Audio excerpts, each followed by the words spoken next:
Good afternoon, everyone. Hope you've had a good lunch and probably are more refreshed.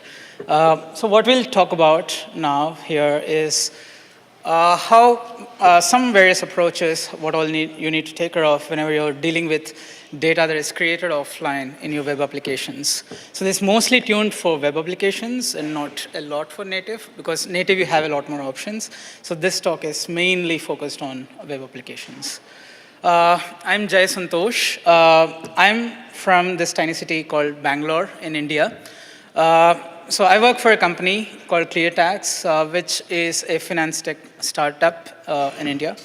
So that's my Twitter handle if you want to get in touch with me.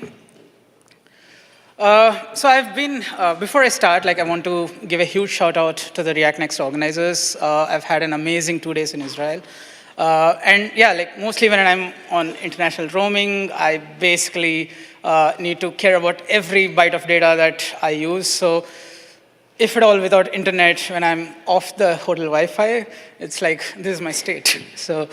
But as soon as, so we have changed our lives to get to the state where as soon as we get Wi-Fi availability, and if you're having dinner, we're mostly having a phone time. And yeah, it even eludes our sleep if there's no internet connectivity and so on. So probably some of us even don't take a poop if there's no availability of Wi-Fi in your toilet. But yeah, let's get a little serious. Throwing some numbers, I'm not sure how true they are. So there are about 3.4 billion internet users. So who use about, on an average, 5.5 hours every day of internet? So I'm more concerned about this number because I'm developing applications for India. But yeah, in India alone, which is a developing country and where the next billion of internet users are going to come, there are about 355 million users, which is about 10% of the entire world's internet users in one country. So like this, it can extend for other countries like China, LATAM, and so on. So you need, if you're building applications for scaling up your applications to the entire world, you need to really deal with what are the internet connections that people are having in these countries, right? So things are not very ideal. So this is how my city looks for most of the day. It's like humongous traffic on the roads. Even if you're on the best smartphone you can ever use, and if you're having the latest or fastest 4G connection, in this traffic, believe me, the speed almost drops down to 2G, and the network connections are very flaky and so on. So you need to think about this scenario. The other thing, if you go to tier 3 cities and towns, a lot of rural population has started using smartphones. So these people kind of use the internet like how we were using it during the dial-up days. We get on the internet, check our email, log off. So these guys, they essentially get onto the internet, use the application, or probably send a message or two, and then switch off the data for most of the day. So that is the true scenario, which means that most of the time, people are not online. And you need to basically, if you want your application to be used a lot, you need to think about offline scenarios, flaky connections, and so on. So which means you need to start thinking offline first. So which means, essentially, to just summarize, so if your browser is not connected to the internet, you don't treat it as an error condition. You basically use some sort of local cache and seamlessly connect to the internet and ensure that if there is internet connectivity, it operates seamlessly. If offline, it operates sort of seamlessly, and so on. So one of the first steps that you need to take is start using a service worker, which, there are a lot of talks about progressive web apps and so on. So I'm not going to discuss all of that here. But yeah, one thing is using a service worker is sort of straightforward. If your application or your website is mostly read-only, for example, an e-commerce site, an online shopping site, in an offline mode, probably people just want to browse the products than making any write sort of operations. So what if your application is write heavy? So yeah, the first option first good option that you can definitely use is like use a service worker and use the cache API provided by it to basically, ultimately it gets stored into IndexedDB, whatever data you create. So basically whatever data you have, you wrap it around with a response object, send it back to your web application in the browser. So for using IndexedDB a lot in Service Worker, you can use any of these libraries, which basically have like a promisified IndexedDB interaction. So you can use local footage, IDB keyval, and a lot of other options. But it is also, so essentially, to summarize, you have like your web application, which uses a service worker as a proxy to the internet. The service worker also abstracts out the offline data storage that you're, or the data cache that you're using, which is mostly IndexedDB, to your application. But sometimes it is better if you have a control over how you're storing data in an offline scenario from your web application, right? Because mostly write data that you have is closer to your data model in your applications, right? So, so if you need to persist your data store, you need to sort of start looking at how you can persist your data model. So most of us, if we are writing React applications, we tend to use a Redux. So as a central data store, it could be anything else, any other Flux application library implementation that you would be using. But yeah, there's this nice library called redux-offline, which allows you to persist data, your Redux store, and sort of seamlessly whenever you're offline, and then I'll explain a bit how it operates, right? So Redux offline essentially internally uses a sublibrary called redux persist, which essentially does this. Like it, for each Redux action that you have, for every change that is affected on your store, it sort of persists it to the browser storage. Internally, it uses IndexedDB. So Redux offline also ensures that it loads this offline data automatically on your application startup whenever your application boots up. Your store is recreated. So how this manages is it has an offline subtree of actions where it basically logs, okay, this is what happened, like a log of what all you interact with the application when you're offline. And then it is like, it manages the offline subtree as an array or like an outbox of actions. So essentially, whenever it comes online, when the user comes online, it basically reapplies the actions on this offline subtree. And because of the time travel goodness of Redux, you're able to achieve this a lot easily, right? So for using this, you'll mostly need to plug in Redux offline like this, where along with your middleware, you plug in like, okay, this is my offline config. You can basically create how you need to store data and so on. So each of your actions in your application code, apart from the action type, the payload, whatever you have, you need to additionally have a meta facet to your object for offline actions. So there are like essentially 3 things that you need to think about for every action of yours.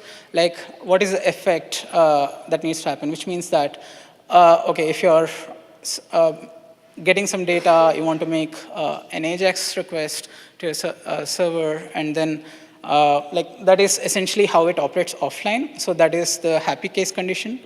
So commit is the configuration that you need to provide whenever, like, you need to basically specify this is the action I want to apply whenever it is a commit phase or whenever it is a success.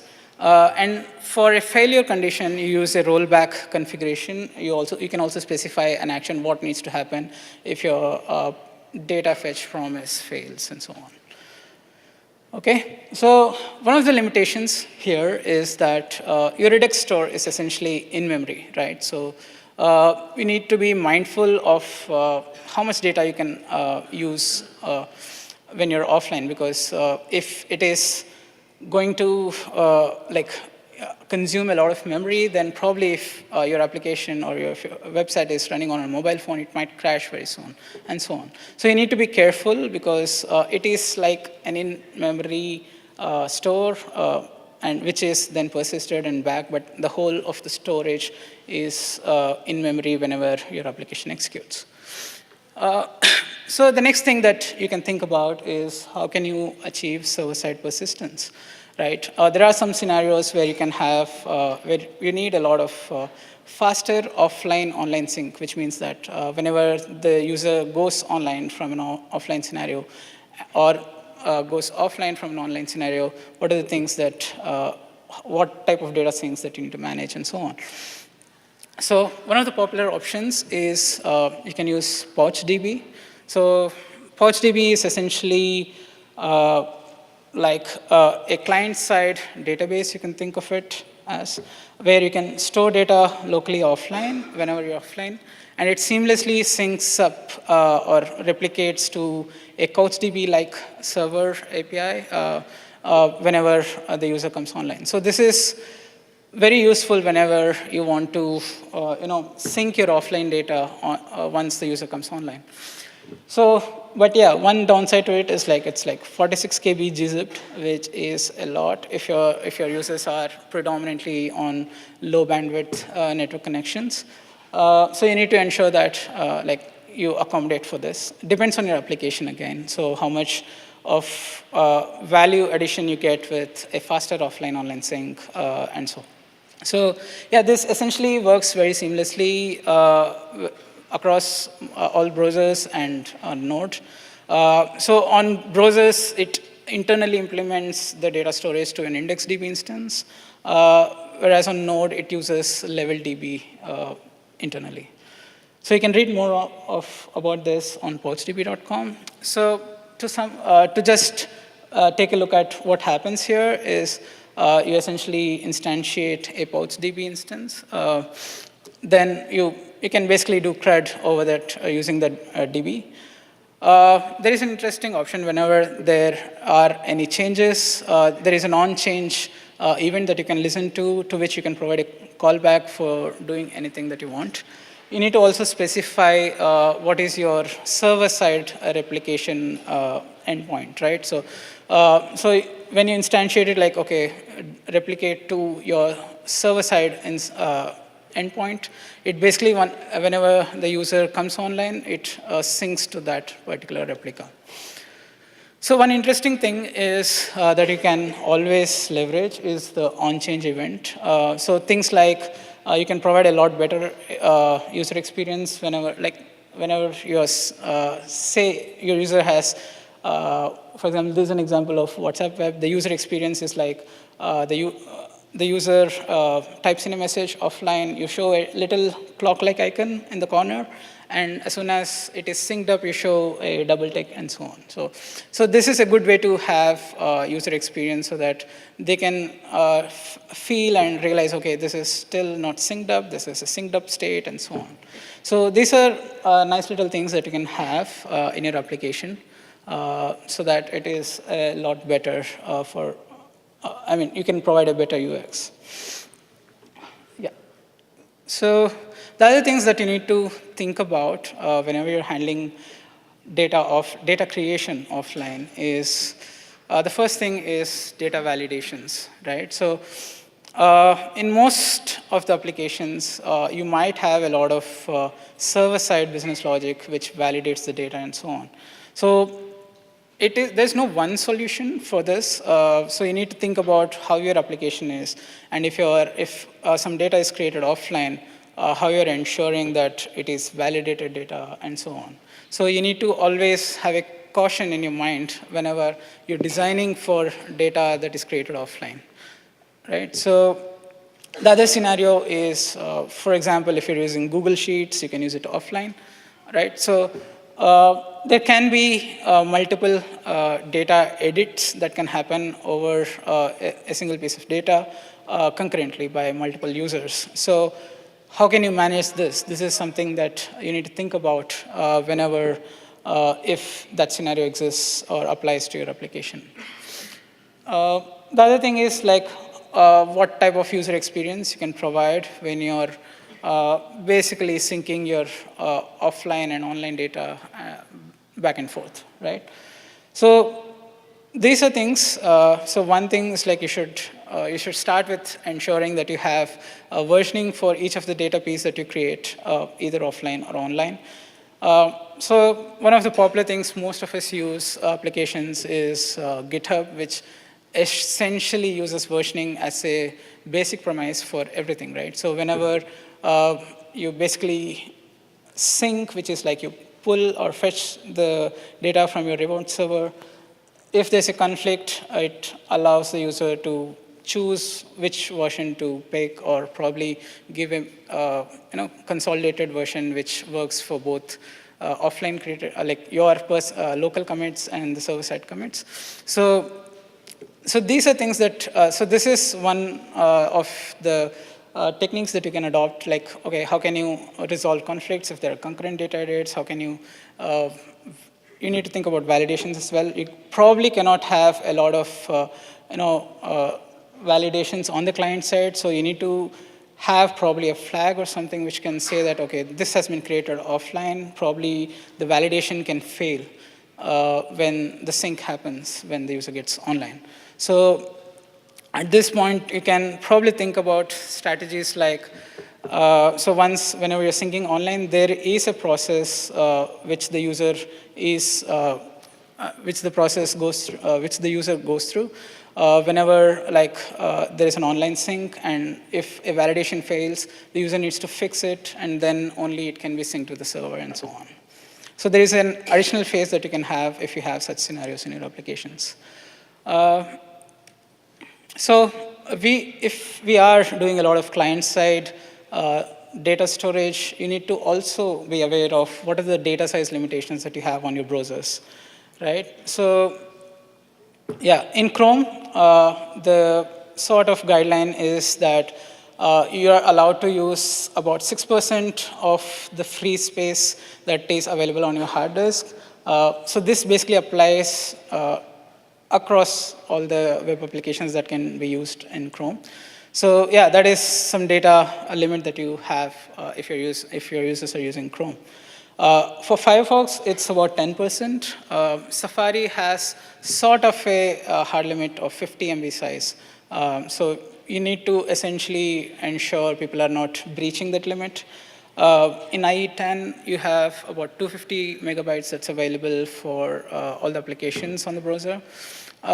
Edge sort of uses a slightly calculative thing of, okay, this much percentage, and this is the hard limit. So it sort of varies across the Edge versions. You can, there's a link I've given at the bottom to basically go through it better. So how can you ensure that there's not something that will break your application? So there is this quota management API that is available. It's not fully implemented in all the browsers yet. But yeah, this essentially you can use to have a better user experience. So you can basically say navigate persistent storage and query usage and quota.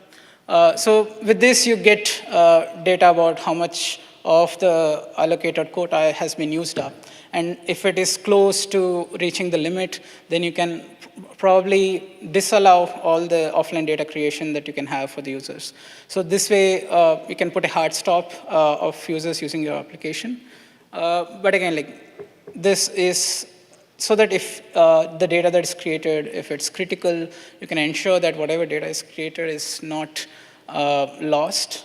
But again, you need to, it depends on your application. You need to think about what is the best user experience you can give if there is a lot of offline data created, right? So you can read more about it in that link at the bottom. So yeah, pretty much these are the things that you need to think about. And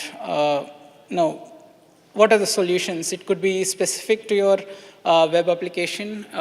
So there's no one solution that can apply to all.